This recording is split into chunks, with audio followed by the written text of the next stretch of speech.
Pai querido e amado, toma tua pastora para trazer, meu Pai, o alimento nesta nome de Jesus. Usa a tua filha, Espírito Santo de Deus, fala para a boca, para a honra, a glória e o louvor do teu santo nome. Em nome de Jesus, meu Pai. Amém. Paz do Senhor, bom dia. Então, o louvor disse que muito em breve os reinos deste mundo seguirão a sua lei. E o efeito disso tudo será paz. Será um ambiente de harmonia. Será simplesmente o reino que Jesus virá implantar. E é exatamente sobre isso que eu vou falar. O louvor dessa igreja, desse culto, é muito abençoado. Ele sempre traz uma canção que é base da palavra que Deus colocou no meu coração. Então, Salmos 85 e 10. Não, 85, versículo 10. O salmista, ele escreve esse verso numa linguagem poética. Ele usa 4 termos de valor eterno, de peso redentor, para explicar algo no futuro, para explicar a cruz do Calvário. Diz assim a palavra do Senhor: a misericórdia e a verdade se encontraram, a justiça e a paz se beijaram. No verso 9, ele escreve assim: perto está a salvação, que ele trará aos que o temem. Então, nós vamos entender o conceito bíblico desses 4 termos mencionados nesse versículo, que tem um elemento de redenção: misericórdia, verdade, justiça e paz. Os judeus, eles costumam se cumprimentar com um beijo. Daí o salmista usar essa expressão para passar uma verdade de uma maneira mais compreensível para aquela época. Eles se cumprimentam em shalom e eles dão um beijo.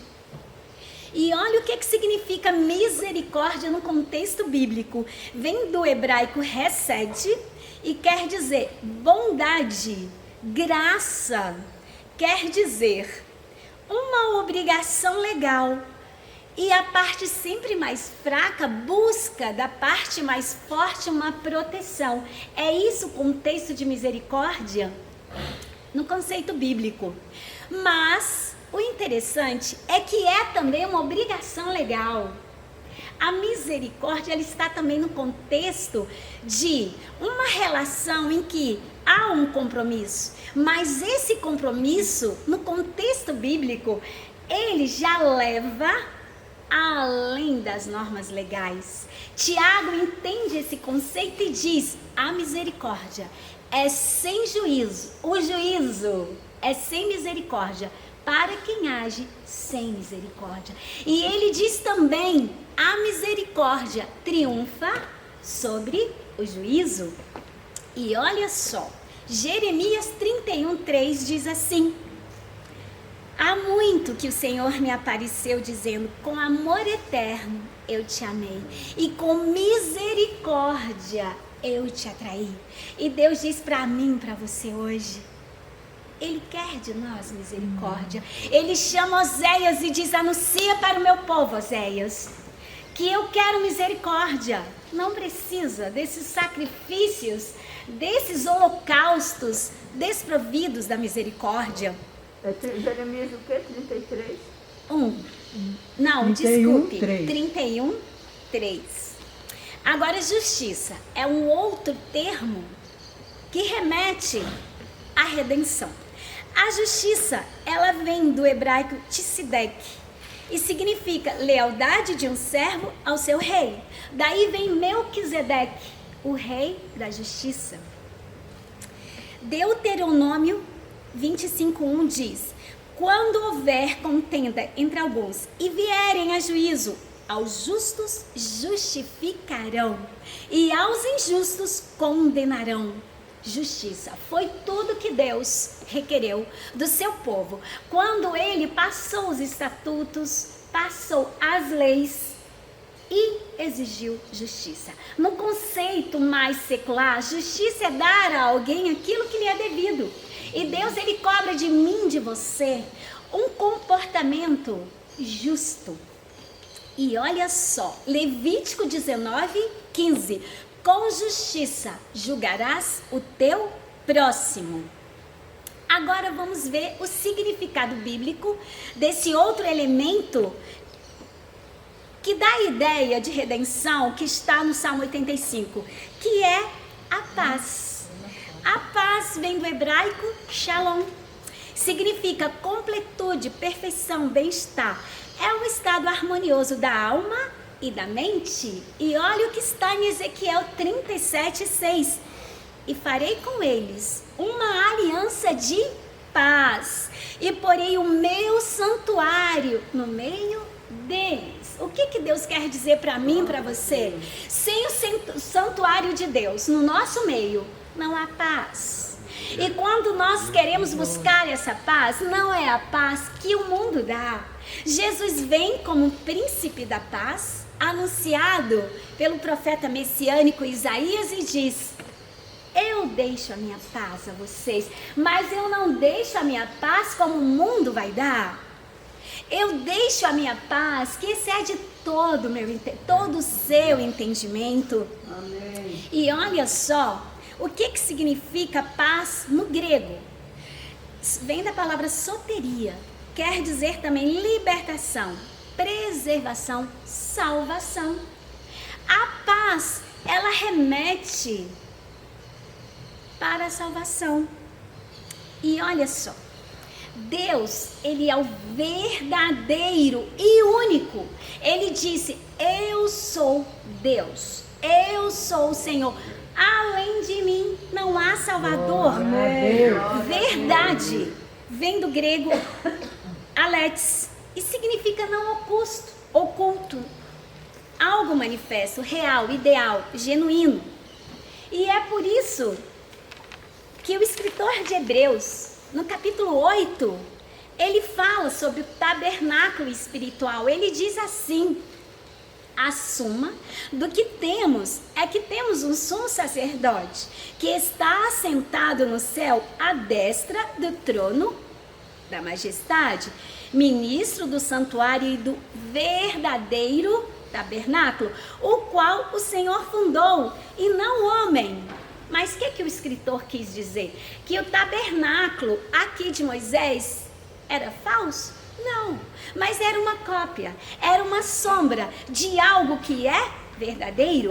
É por isso que Jesus vem e diz: eu sou o caminho, a verdade e a vida. Ninguém vai ao Pai a não ser por Ele. Amém. E olha só, Romanos 15:8. A verdade de Deus é indicativa de sua fidelidade no cumprimento de suas promessas, conforme são mostradas em Cristo. A verdade está em Jesus. Cristo é a plenitude de Deus. Toda a excelência do poder de Deus está em Cristo. E olha só, agora nós vamos ver o significado futuro do encontro entre misericórdia e verdade, e do beijo entre justiça e paz. Por que o salmista escreveu assim? Porque, pelo Espírito, Deus já estava colocando nele o que aconteceria lá na frente, quando o Verbo se fez carne e habitou no nosso meio e se fez entre nós homem e se dispôs de toda a sua majestade, e como servo ele se humilhou até morte de cruz. E lá no Calvário, quando ele abre os braços, quando ele recebe aqui um cravo nessa mão, e nessa a verdade se encontra com a misericórdia, porque a verdade é: a alma que pecar, essa morrerá. A lei é: quem mata, morre. A lei é: transgrediu, a justiça tem que vir. Mas na cruz do Calvário, a justiça, ela é trocada pela graça. A misericórdia, ela tem um encontro com a verdade, e quando os pés dele se juntam na cruz e recebe ali mais um cravo, a justiça beija a paz. Há um encontro, há um cumprimento. E o Calvário, ele vai representar exatamente o inverso desses valores racionais. A verdade diz, morre. A justiça de Deus vem e diz, não, você não vai morrer. Jesus vai morrer no meu e no seu lugar. A justiça vem e diz, o veredito é culpa. Jesus vem e diz, eu levei a culpa sobre você. O pecado que te traz a paz está sobre mim. E sobre as minhas pisaduras você é sarado. A verdade diz, adulterou? É apedrejado. Mas Jesus vem e diz, quem não tem pecado, atire a primeira pedra. E aquela mulher que é encontrada no adultério, ela simplesmente recebe graça sobre graça. A plenitude de Jesus estava ali naquela mulher. E ela então olha para Jesus e vê em Jesus não a justiça dos fariseus, que dizia, morre. A graça então beija a justiça. A justiça beija a graça e diz, quem morre no lugar da humanidade é Jesus. E Jesus diz para mim e para você, você está aqui, você compreendeu o significado do Calvário, você já sabe que no versículo 9, quando o salmista escreve o Salmo 85, ele diz, perto está a salvação, que trará aos que o temem. Eu temo, você teme. Mas Jesus diz para mim e para você, há pessoas ainda que não temem a Deus, porque não conhecem o significado de verdade, de misericórdia, de graça, de justiça, de paz. Ele diz para mim e para você, pesa nos meus ombros, pesa nos seus ombros, a responsabilidade de anunciar o Evangelho. E se você anuncia como responsabilidade, o importante é que você anuncie, mas se você anuncia com amor, galardão você terá. Mas importa que você fale desse amor, importa que você fale da cruz do Calvário, porque lá a justiça foi trocada pela paz. Lá nós recebemos graça sobre graça. E olha só, a culpa, o martelo da culpa acaba crucificando, paralisando a minha vida e a sua vida. E é por isso que no santuário de Moisés, a ordenança para o sacerdote era, pegue a oferta, mova essa oferta. A oferta movida retirará a culpa. Jesus vem e diz, olha, a sua culpa, ela se moveu nos meus ombros, quando a hora nona houve escuridão na terra.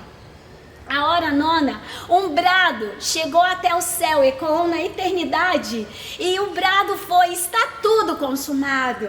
E quando esse brado chegou na eternidade, houve festa no céu. Mas Jesus, ele virou o rosto dele. O próprio Pai virou o rosto dele para Jesus, e Jesus disse, por que me desamparaste? Porque como homem, ele sentiu sobre ele o peso do meu e do seu pecado. Como homem, ele estava ali, trocando a verdade que era morre você, pela graça que é, eu estou dando o brado de vitória. Eu estou dizendo, está tudo consumado, para que você tenha paz.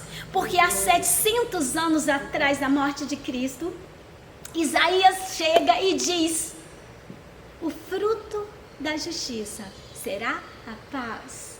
Ele diz, o efeito da justiça será repouso, descanso. Jesus vem e diz, olha, tirai de vós o jugo pesado, pegue o meu jugo, o meu fardo, ele é leve.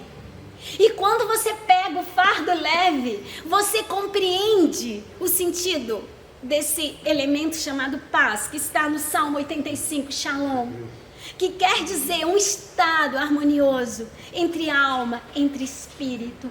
E Deus diz para mim e para você, esse estado harmonioso jamais será a ausência de problemas. Não.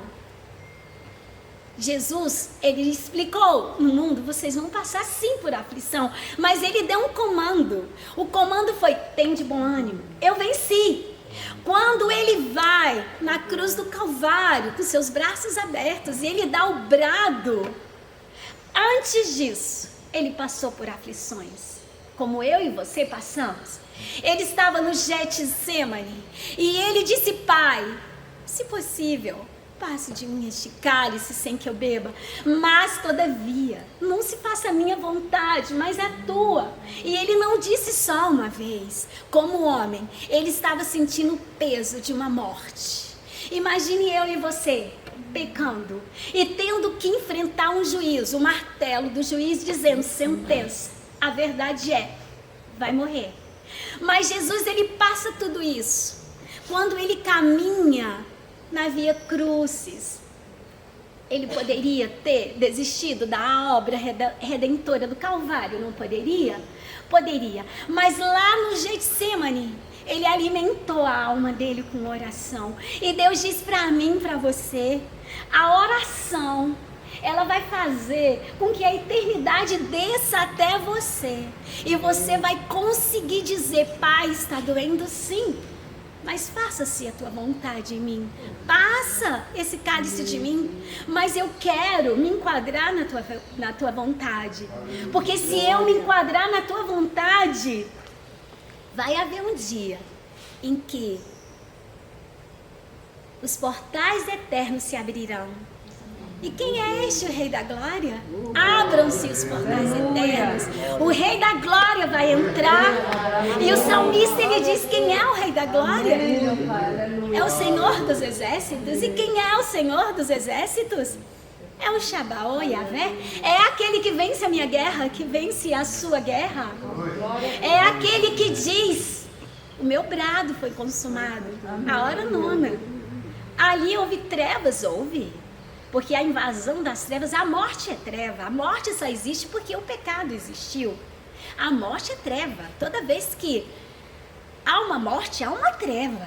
Mas ali aquele que é salvo recebe a visitação do anjo do Senhor. A luz vem e leva para a eternidade. E ele passa a viver essa paz, o Shalom, que é um estado harmonioso. Até que o Rei da Glória entre e ele venha cear conosco nos ambientes eternos, aonde a ceia vai acontecer numa dimensão eterna. E nós vamos entender este louvor que foi cantado aqui.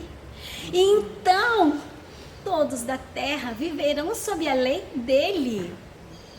Gente, é tão incrível isso. Eu tenho um missionário que me ajuda na igreja que meu pai fundou e o Senhor recolheu, e hoje eu tomo conta para seguir o projeto que Deus colocou no coração dele. E nós estávamos orando no monte por uma irmã que estava em estado terminal de câncer. E Deus tinha dado a revelação para ele que Deus estava fechando uma sepultura. E 3 meses depois, Deus deu a revelação para ele: eu fechei a sepultura naquele momento porque era necessário, porque eu tinha um trabalhar com a família. Mas eu vou colher a minha serva, que te darei uma revelação de como será esse recolhimento, porque é preciosa, né? A morte de um santo aos olhos de Deus. E quando foi 3 dias atrás, o Senhor a recolheu. E o meu coração se entristeceu porque eu aprendi a amar aquela vida em oração para que Deus a livrasse da morte física, né? Mas Deus, ele tem um tempo, ele tem um projeto para cada um. E Deus deu a seguinte visão a ele. Nós estávamos clamando no monte e ele falou: não adianta clamar mais. Eu vi os portais eternos se abrindo.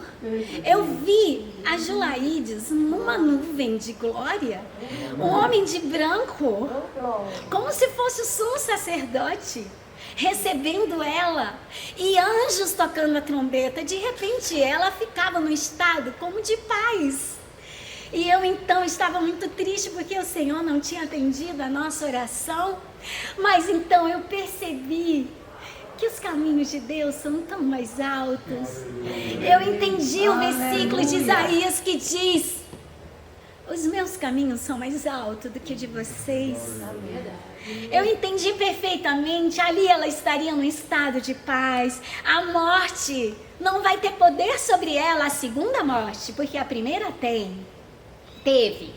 Mas a segunda morte, que é a morte que é lançada no lago de fogo, juntamente com a besta, o falso profeta, o diabo e todos aqueles que o seguiram, já não existe mais para ela. Ela agora está no Shalom de Deus. Ela agora está simplesmente participando daquele estado que Paulo diz que os que dormem, até que a consumação dos séculos aconteça e Jesus desça numa grande nuvem de glória. E nós, se estivermos vivos, não precederemos a Ele na glorificação do corpo. Os que morrem em Cristo ressuscitarão primeiro. E ao soar da trombeta, Miguel anunciará a vinda, ele descerá em grande glória. Gente, existe algo melhor do que fazer parte da família eterna de Deus? Não. E a reflexão que eu tenho para mim e para você hoje é: ao olhar para a cruz, nós podemos compreender a excelência do amor de Deus, que faz com que a verdade beije a justiça, a paz, a misericórdia, ao encontro entre esses elementos que, se não fosse a morte de Cristo, o veredito era a morte, o martelo estaria ali batendo, culpa, culpa. Ele hoje diz para mim e para você, a sua culpa está nos ombros dele.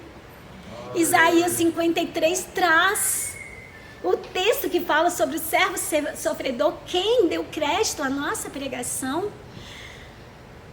porque ele foi como uma ovelha ao matadouro, mudo, aparência nenhuma havia sobre ele, mas ele se levou sobre mim, sobre ele, o meu pecado, a minha transgressão. E ele diz para mim e para você: olhe para a cruz de Cristo, porque lá, quando você olhar para a cruz de Cristo, a misericórdia e a verdade se encontrarão, a justiça e a paz se beijarão. Ezequiel 11:19 diz: dar-lhe-ei um só coração, tirarei o coração de pedra, porei sobre eles o meu espírito. E olha só, a misericórdia também, ela sabe o que ela significa? Córdia é uma variação da palavra cardio, coração. Cardiologia, estudo do coração. A misericórdia significa olhar a miséria do outro com o coração. E foi isso que Deus fez quando houve o primeiro pecado que entrou no mundo por um homem só. Ele, antes da fundação do mundo, já entregou seu próprio filho para morrer como cordeiro que tira o pecado do mundo. E Isaías vem e diz: olha, por mais que os seus pecados sejam vermelhos como escarlate, eles se tornarão brancos como a neve. Glória a Deus. Interessante que a versão NVI do versículo 10 do Salmo 85, ela coloca no futuro. A versão ARA, que é essa que eu estou falando, ela fala: a misericórdia e a verdade se encontraram, a justiça e a paz se beijaram. Mas o versículo 9 da ARA lança para o futuro, diz assim: perto está a salvação que ele trará aos que o temem. A NVI, ela traz assim: a misericórdia e a verdade se encontrarão, a justiça e a paz se beijarão. Mas isso aconteceu na cruz do Calvário. E esse estado de paz perfeita acontecerá quando o Rei da Glória descer em grande glória. E todo olho verá. Amém? Essa é a reflexão que eu tenho para hoje. Glória a Deus. Graça e paz. Gestão da espiritualidade. Como vencer inimigos invisíveis. É um livro que o Senhor me ordenou a escrever. Aqui são descritas 8 armas poderosas em Deus que vão nos ajudar a vencer o dia a dia, principalmente as batalhas no campo da mente. Para adquirir a versão física, entre na descrição desse vídeo. E, se quiser a versão e-book, o link estará na descrição do vídeo, que vai redirecionar ao site do Amazon.